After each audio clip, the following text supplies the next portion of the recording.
Hi everyone, অনেকদিন পরে চলে এসেছি আবার একটা ছোট্ট ভিডিও নিয়ে। আজকে বানাই চলুন মাছের ভর্তা।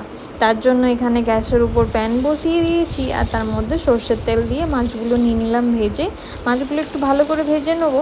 ভালো করে মিন্স খুব একটা কড়া করে ভাজবো না, হালকা ভেজে নেবো।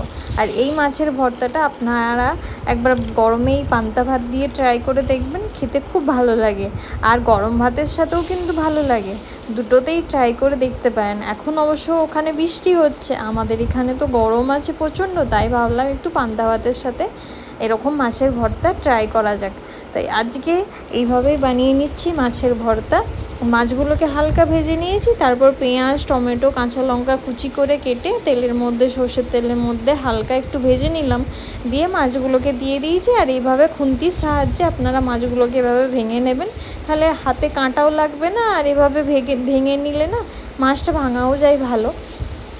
তো তারপর ভালো করে ভেজে নেবেন লাল লাল করে, যাতে পেঁয়াজগুলোও লাল লাল হয়ে যায় আর মাছটা একটু লাল লাল করে ভাজা হয়।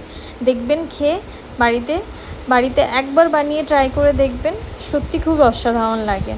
আর পান্তা ভাতের সাথে তো কোনো জবাবই নেই এইটার।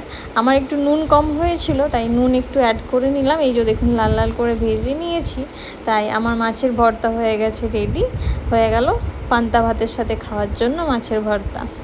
আর বাড়িতে যদি কোনো দিনও এক্সট্রা মাছ বেঁচে থাকে, হঠাৎ করে এরকম বানিয়ে খেতে পারেন। বাই, দেখা হচ্ছে।